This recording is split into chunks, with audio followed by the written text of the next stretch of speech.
So I have the thought for the day. So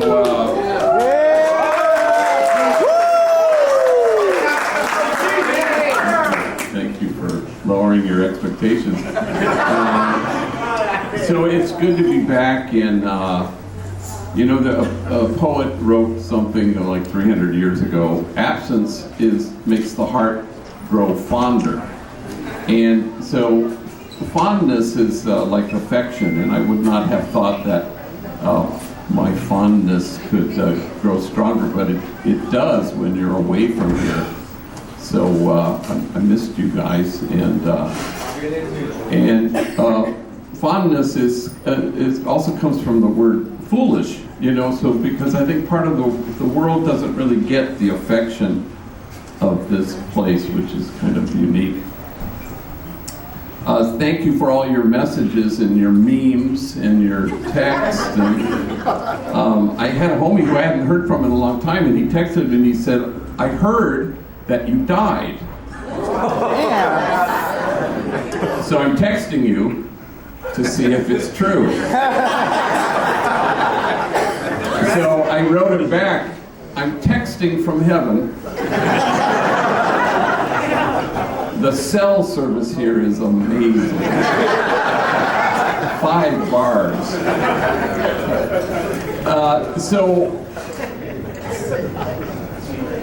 Affection is, in the heart growing fonder is kind of what happens here. That's kind of how people experience healing.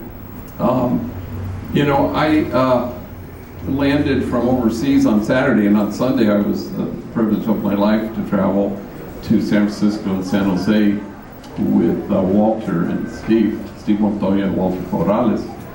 And I'm sure they won't mind me saying that they were really quite nervous of flying for the very first time. In fact, we were at LAX, they were so nervous they walked into the ladies' room. At least I think that was nerves. I'm not so sure. Curiosity.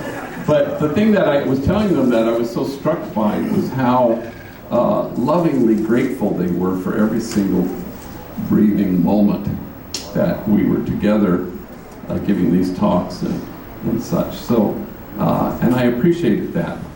Today I have Mass at 5 at Dolores Mission, so part of my prayer was looking at the Gospel, and the Gospel is the famous one of Jesus encounters 10 lepers, and they said, "Hey, heal us." And so he says, "Well, go show yourselves to the priest." And on the road, on the way, they're all healed. But only one comes back to thank Jesus. And Jesus says, "Didn't I heal 10? And you're the only one who came back." And then he says, "Your faith has saved you." Well, the truth is all 10 were healed of their leprosy. But what does that mean? Your faith has saved you. We're not saved from ourselves. We are saved to ourselves. We're saved to a joy that no one can take from us, and that's being anchored in loving gratitude. And so that was the difference between the guy who came back. It wasn't that he was just grateful, but he was joyful with a joy that nobody can take from him. And yeah, that's salvific. That saves you. Many years ago, I met this kid named Danny who was living in a car, and he both parents were lost somewhere in heroin and on the streets, and he said he wanted to become a mechanic. So I went to my mechanic, a guy named Dennis, a Japanese-American fellow who was not a man of few words. He was a man of no damn words at all. All he did was chain smoke. He would literally light one cigarette after another. I don't know if I've ever really seen that kind of intensity, but so I sat down with him in his office, and I said, "Hire this kid Danny. It'll just really change his life forever." And Dennis just kept taking big old drags on his bajo, and then I tried it again. I said, "Well, because this will have a ripple effect on the whole community, if you hire this kid, because this will really change things." And he just keeps smoking, and I just doubled down, and Nobel Peace Prize, anything. If you do this, it'll just impact the world.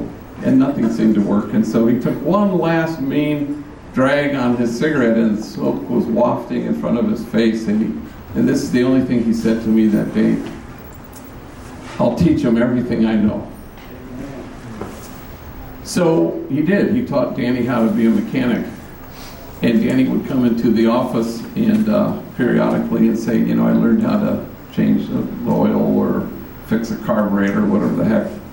And once he came in and he handed me a photograph.